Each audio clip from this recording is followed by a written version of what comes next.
নমস্কার বন্ধুরা, আশা করি আপনারা সবাই ভালো আছেন। আর পূর্বাস কিচেনে আপনাদের সবাইকে স্বাগত জানাই। আজকে আমি ডিম দিয়ে একটি নতুন রেসিপি আপনাদের সঙ্গে শেয়ার করব। আশা করি আজকের রেসিপি আপনাদের ভালো লাগবে। তো চলুন দেখে নেওয়া যাক আজকের এই রেসিপিটি। আমি এখানে দুটো ডিম নিয়েছি আর এই রকম দুটো বাটি নিয়েছি। বাটির মধ্যে সাদা তেল ব্রাশ করে নিয়েছি আগে থেকেই। এবার বাটির মধ্যে ডিমটা ভেঙে দিয়ে দিতে হবে।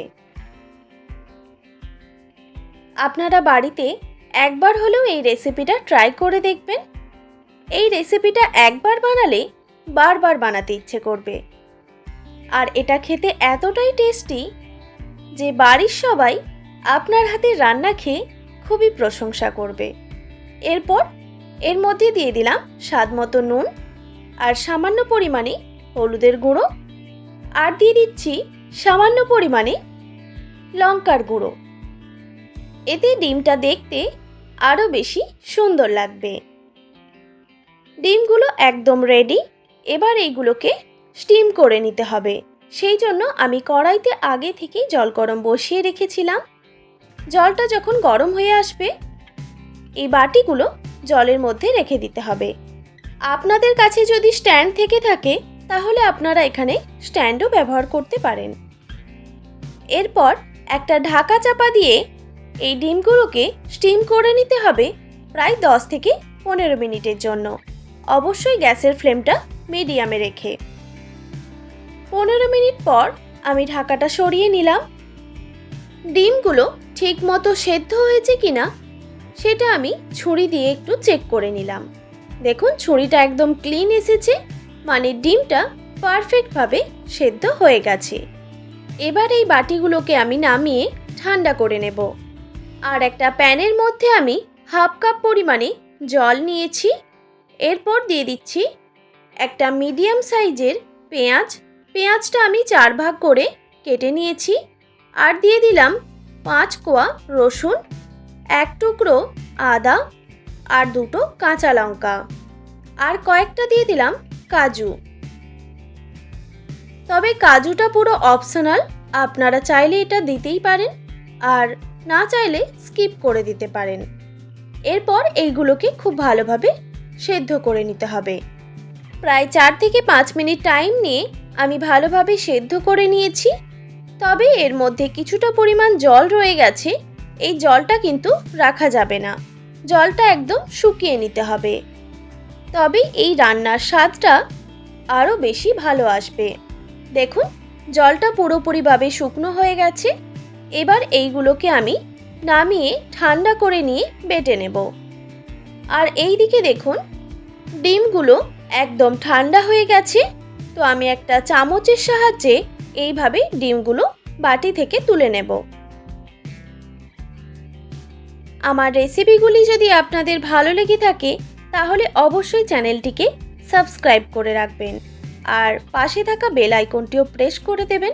তাহলে নিত্য নতুন রান্নার ভিডিওগুলি আপনাদের কাছে পৌঁছবে।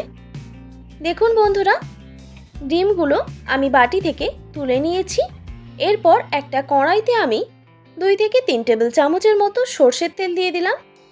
তবে আপনারা চাইলে কিন্তু সাদা তেল দিয়েও রেসিপিটা বানাতে পারেন।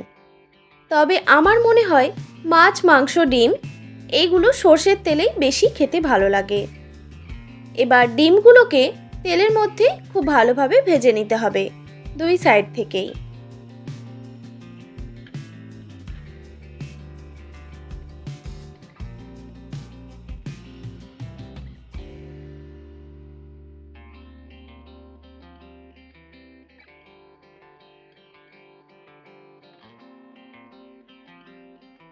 দেখুন বন্ধুরা, ডিমগুলো 2 সাইড থেকেই খুব ভালোভাবে ভেজে নিয়েছি।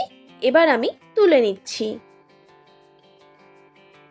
তারপর ওই তেলের মধ্যেই দিয়ে দিলাম একটা মিডিয়াম সাইজের কুচানো পেঁয়াজ। পেঁয়াজটাকে খুব ভালোভাবে ভেজে নিতে হবে। ঠিক যেমন আমরা বিরিয়ানিতে যেভাবে বেরেস্তা ভাজি সেইভাবেই পেঁয়াজটাকে ভেজে নিতে হবে।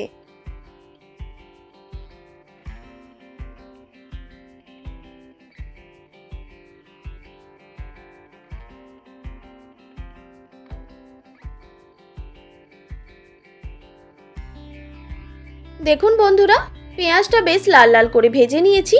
এবার আমি তুলে নিচ্ছি।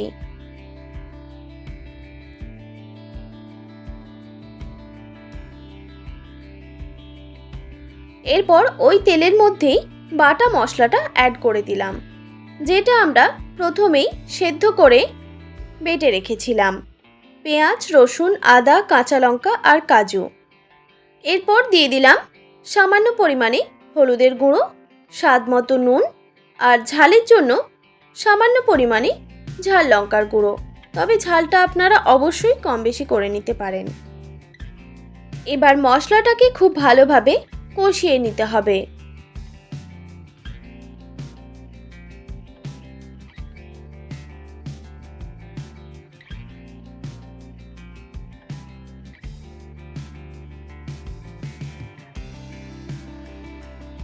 প্রায় 3 থেকে 4 মিনিট টাইম নিয়ে আমি মশলাটা খুব ভালোভাবে কষিয়ে নিয়েছি। দেখুন মশলা থেকে তেল ছেড়ে দিয়েছে। এরপর দিয়ে দিচ্ছি 1 বাটি মতো জল। তবে আপনারা চাইলে কিন্তু এখানে গরম জল ব্যবহার করতে পারেন। আমি নর্মাল জলটাই এখানে ইউজ করলাম। এবার মশলার সঙ্গে জলটা খুব ভালোভাবে মিশিয়ে নিতে হবে। এখন আমি গ্যাসের ফ্লেমটা হাই রেখেছি। দেখুন জলটা ফুটে এসেছে। এবার আমি গ্যাসের ফ্লেমটা মিডিয়ামে রেখে ভেজে রাখা ডিমগুলো এখানে অ্যাড করে দিলাম। ডিমগুলো দেওয়ার পর আরও কিছুক্ষণ ঝোলের মধ্যে ফুটিয়ে নিতে হবে। কিছুক্ষণ ফুটিয়ে নেওয়ার পর দিয়ে দিচ্ছি সামান্য পরিমাণে গরম মশলার গুঁড়ো আর দিয়ে দিলাম ভেজে রাখা পেঁয়াজের বেরেস্তা। তবে এখানে আমি সম্পূর্ণ পেঁয়াজের বেরেস্তাটা দিইনি, আমি কিছুটা ডেকোরেশনের জন্য রেখে দিয়েছি। দেখুন ডিমের রেসিপি কিন্তু পারফেক্টভাবে রেডি।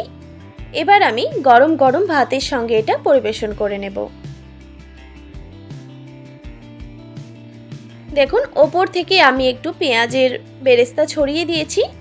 দেখতে কতটা লোভনীয় হয়েছে আর খেতেও কিন্তু দুর্দান্ত হয়। আপনারা অবশ্যই বাড়িতে একবার হলেও ট্রাই করে দেখতে পারেন। আশা করি আজকের রেসিপি আপনাদের ভালো লেগেছে। আর ভালো লেগে থাকলে অবশ্যই একটি like, comment, share and subscribe করে দেবেন আর পাশে থাকা বেল আইকনটিও প্রেস করে দেবেন। তাহলে নিত্য নতুন রান্নার ভিডিওগুলি আপনাদের কাছে পৌঁছবে। আর যারা ফেসবুক থেকে আমার ভিডিওটি দেখছেন অবশ্যই পেজটিকে ফলো করার অনুরোধ রইল। ভালো থাকবেন, সুস্থ থাকবেন। দেখা হচ্ছে নতুন কোনো রেসিপি নিয়ে। আর এতক্ষণ আমার সঙ্গে থাকার জন্য আপনাদের সবাইকে অনেক ধন্যবাদ।